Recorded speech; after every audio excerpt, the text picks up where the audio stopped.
better understand. You better know it. Let me tell you something. I don't know what the answer is up there, but can't now one of them whoop me. And I know this. I'm hood ready. And you got backup, because I'll knock a sucker out. You heard that? Yeah! You got, that's why you can't. Yes! Number one.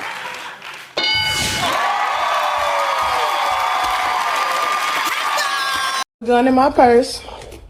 I have a gun in my purse. They trying to make me get out the car. She's busting my window again. This is Akira Fletcher, a 23-year-old woman who would find herself behind bars charged with murder after posting video evidence of a fatal shooting directly to her own Facebook page. On the early morning hours of July 12, 2024, police arrived at a crime scene that would shock the entire Cincinnati community. An SUV with a flat tire surrounded by shattered glass in the middle of a parking lot on Reading Road in Avondale, where two women had been shot. One of those women, 29-year-old Naima Norton, would die 6 weeks later from her injuries. But here's where this story takes an absolutely unprecedented turn that nobody could have predicted. But before we get to that shocking moment, let me take you back to where this deadly confrontation actually began, and I'll reveal the disturbing chain of events that led one woman to document her own alleged crime and broadcast it to the world. In the video that Fletcher shared with the world, we see the woman in pink, Naima Norton, engaged in what appears to be an aggressive confrontation with Fletcher, who remained inside her vehicle, recording everything on her phone. The footage is shaky, chaotic, and filled with shouting and threats flying back and forth between the women. Fletcher's voice can be heard clearly announcing that she has a weapon, repeating multiple times that she has a gun in her purse as Norton and another woman appear to be attacking her vehicle. I have a gun in my purse. They trying to make me get out the car. Busting my window again. Fletcher claimed she was being attacked by Norton. The video evidence she provided appears to show Norton at various points holding what looks like a knife and then a rock. The sound of impacts against Fletcher's vehicle can be heard throughout the recording, punctuating the escalating tension between these two women whose conflict had been building for months before this fatal night. You're going to jail. I don't give a fuck. Like, you're going to jail. You're going to jail. She just threw another rock at me, as you can see. She's slashing my tires. Norton was actively damaging her vehicle, throwing rocks at the windows and allegedly slashing the tires. Fletcher's narration continues throughout, documenting each action as if she's building a case in real time for self-defense. She points out the damage being done, announces her possession of a weapon, and maintains her position inside the vehicle as the attack appears to intensify around her. But then something critical happens in the video that would become a central point of controversy in the case against Fletcher. The two women, Norton and her companion, begin walking away from Fletcher's vehicle. The immediate threat appears to be de-escalating. The attackers are leaving the scene. This would seem to be the moment where the danger passes, where Fletcher could have simply driven away to safety, where she could have called the police and let them handle the situation with Norton and the other woman. But that's not what happened. Instead of staying in her vehicle or leaving the scene, Fletcher made the decision to exit her car. And not only did she get out of her vehicle, but the audio captured on her own recording reveals something that would prove deeply problematic for her self-defense claims. You should be happy. You should be happy you don't get clapped. You should be happy you don't get clapped. Fletcher's own voice can be heard threatening Norton and the other woman before they turn back toward her. The recording Fletcher posted stops as she starts to move her car, creating a gap in the documented timeline of events. When the second video begins, the situation has dramatically changed. Fletcher's window is now completely shattered, and Norton is approaching her vehicle once again. What happened in those missing moments between the two recordings? Did Fletcher's threats provoke Norton to return? Did Norton see Fletcher attempting to leave and decide to renew her attack? These questions would become central to understanding whether Fletcher's use of deadly force was justified or whether she had created the circumstances that led to the shooting. The final video that Fletcher recorded and posted ends with the sound that would change everything. 4 gunshots rang out in that parking lot in the early morning darkness. The recording captures Norton falling to the ground after being shot. The second woman was also struck by Fletcher's gunfire. The chaotic confrontation that had been building throughout the night had reached its deadly conclusion, and every moment of it had been documented by the woman who pulled the trigger. When police arrived at the scene, they found the SUV with its flat tire and shattered glass, physical evidence of the violent altercation that had taken place. Both women who had been shot were transported to the hospital. Initial reports from the scene suggested that a woman in her car had been attacked by 2 other women with rocks, and that the driver had acted in self-defense when she shot her attackers. But as the investigation continued, a more complex picture began to emerge.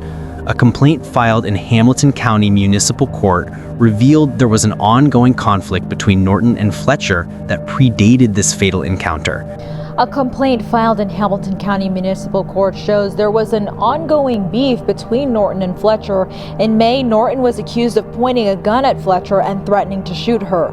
Both women were due in court for that case tomorrow. This wasn't a random attack by strangers. These women knew each other, and their animosity had been escalating for months before it exploded into deadly violence. Back in May of 2024, Norton had been accused of pointing a gun at Fletcher and threatening to shoot her. Both women had been scheduled to appear in court to address that earlier incident. The court date was set for the day after the shooting took place. The timing is striking. These 2 women were about to face each other in a courtroom to resolve their previous violent encounter, when instead, their conflict reached a fatal conclusion in a parking lot the night before. For 6 weeks after the shooting, Naima Norton fought for her life in the hospital. The injuries she sustained from Fletcher's gunfire were severe and ultimately proved fatal. Norton died on Monday, August 26, 2024. Transforming what had been an aggravated assault case into a homicide investigation. During those 6 weeks, while Norton was hospitalized, Fletcher made a decision that would shock investigators and the public alike. On August 30th, 2024, more than a month after the shooting and just days after Norton's death, Fletcher posted the videos of the incident to her Facebook page. Now at 6, a chaotic scene in new video showing what led up to that deadly shooting in Avondale. And the video was posted by the suspect on Facebook just 1 day before she was arrested. She didn't just quietly share them with friends or family. She tagged local news stations in her post, actively seeking media attention for her version of events.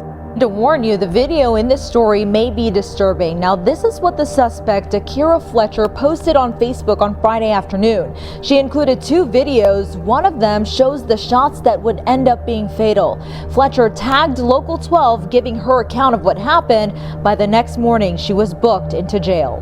The timing of Fletcher's decision to post these videos publicly is remarkable. Norton had just died from her injuries. Fletcher knew that the woman she had shot had not survived, yet she chose this moment to broadcast the footage to the world, seemingly confident that the videos would vindicate her actions and support her self-defense claims. It was a bold, calculated move, or perhaps a reckless one, that would provide prosecutors with powerful evidence against her. By the next morning, after posting the videos, Fletcher was booked into the Hamilton County Jail. The very evidence she had shared to tell her side of the story had accelerated the criminal case against her. A Hamilton County grand jury indicted 23-year-old Akira Fletcher on charges of aggravated murder, and felonious assault. Well, breaking now, prosecutors are pursuing charges in a double shooting that just recently turned deadly. Jessica Schmidt is at the alert desk now with what we know about this new indictment. Jess. We can tell you that a Hamilton County grand jury indicted 23-year-old Akira Fletcher today for aggravated murder, and felonious assault. Prosecutors say her charges are related to a deadly situation that happened on July 12th in the 3000 block of Reading Road. We know Cincinnati police investigated a double shooting that day in that same area. They told us at the scene a woman was in her car when 2 other women came up to her with rocks and started attacking her. Police said then that the driver acted in self-defense and shot the 2 women who were assaulting her. Both of the women who were shot were taken to the hospital. Police say one of them, 29-year-old Naima Norton, died on Monday. The woman who had claimed she was simply defending herself against attackers was now facing the most serious charges in the criminal justice system.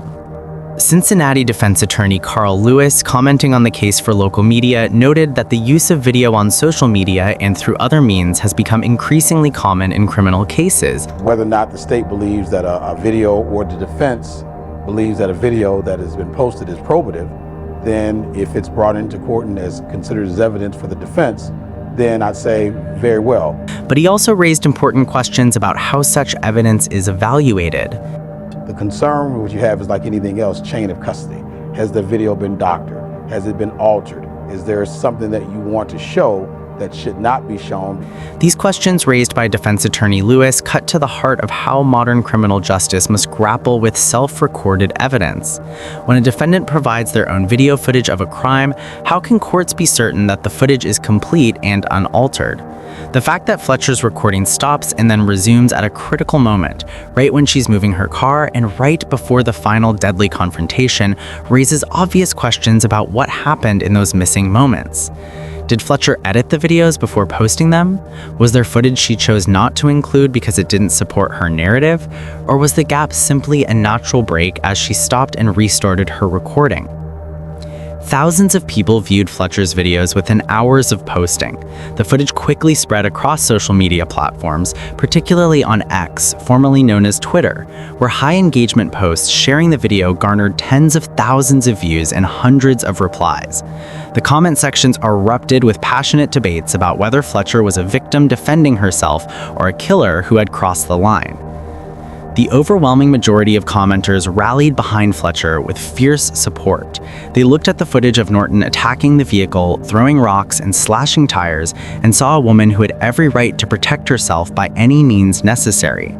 One user on X wrote, "Looks like self-defense to me. Breaking the car windows out and trying to get her out of the car? GTFO." Receiving 81 likes. These supporters viewed Fletcher as someone who had been pushed to her absolute limit, who had tried to warn her attackers multiple times that she was armed, and who only fired when left with no other choice. Another commenter emphasized the deadly nature of Norton's weapons, stating, quote, "A big rock to the head could be lights out, so justified," gaining 17 likes. The sentiment was clear. Norton had brought deadly weapons to this confrontation, and Fletcher had every right to respond with deadly force. Many commenters specifically pointed out details in the video that they felt justified Fletcher's actions. One user noted, quote, "I was gonna say she could drive away, but they slit her tires. That was self-defense." The support for Fletcher was so strong that some comments simply stated, quote, "Free her," calling for her immediate release, viewing the entire prosecution as unjust and believing she should never have been arrested in the first place. But an equally vocal, though smaller contingent of commenters saw something entirely different when they watched those same videos. They focused intently on the moment when Norton and the other woman began walking away, and the critical decision Fletcher made to exit her vehicle and issue threats to the women who were leaving. One user said, quote, "Self-defense case is weak. The woman was just waiting for her moment to portray a justifiable killing of her rival." On the Lipstick Alley forum, an anonymous user was more direct in their criticism, saying, quote, "Just watch the video. Yeah, they was walking away. She got out of the car and kept talking and they came back. She wanted to shoot them." The visceral reactions to Fletcher's videos demonstrate something profound about how we as a society struggle with questions of violence, self-defense, and personal responsibility. So here's the question I want you to think about, and I want you to leave your thoughts in the comments below, just like thousands of people did when they first saw this footage. Was Akira Fletcher justified in shooting Naima Norton? Put yourself in that parking lot for a moment and tell me what you would do if you were in that situation. But she didn't just record these moments for her own protection or for evidence. She actively chose to post them publicly on Facebook, tagging local news stations and providing her own narrative of what had transpired in those chaotic, violent minutes. The video will likely be part of the evidence against Fletcher, according to news reports covering the case. This creates a fascinating paradox. Clearly, Fletcher believed that posting these videos would help her case, that they would demonstrate to the public and potentially to a jury that she was the victim, that she was under attack, and that she had no choice but to use deadly force to protect herself. Instead, the very evidence she provided may become the prosecution's most powerful tool in securing a conviction. The online commenters, representing approximately 70% support for Fletcher, couldn't agree with the 20% who criticized her actions. Legal experts will likely remain divided, and ultimately a jury will have to wrestle with these exact questions when Fletcher goes to trial. Fletcher faces charges of aggravated murder, and felonious assault, charges that could result in decades in prison or even life behind bars if she's convicted. Consider what the videos actually show from a legal perspective. Yes, they document Norton attacking Fletcher's vehicle with considerable aggression and determination. Yes, they show Norton with what appears to be weapons, a knife and rocks. Yes, they capture the very real damage being done to Fletcher's car, including slashed tires that prevented her escape and the genuinely threatening behavior directed at her. All of these elements could support a self-defense argument. But the videos also show that critical moment when Norton and the other woman began walking away, when the immediate danger was receding. Fletcher then exited her vehicle and verbally threatened the women who were leaving. From a strict legal perspective, this is potentially devastating evidence that suggests Fletcher wasn't simply trying to protect herself, but was actively engaging with and provoking her attackers even when she had some opportunity to avoid further confrontation. Basically, it's a new sequence of events at that point because they had disengaged. She had walked off, she tried to drive off. Well, now she's approaching. Right there, you can see the arms start to come up as she turns to swing it. Now, you can say she got out and was running her mouth, but words alone are not enough. And did she use a reasonable force? At best, the state could argue, well, she had a brick, you didn't have to shoot her. Any cop will tell you a blunt object is just as dangerous as a gun. She was in her car. She had a right to, she had no obligation to retreat. Two women antagonizing Miss Akira Fletcher, trying to get her out the car, looking for trouble. And get this, Akira is pregnant. Yeah, so she's pregnant. So let's keep that in mind. But here are a few other things to take into consideration. But my thing is to, you know, what the victims did was out of pocket, yes. But was this premeditated? So I'm asking you to weigh in. Was Akira Fletcher right or wrong? Click on one of the cards on your screen to see more videos like this.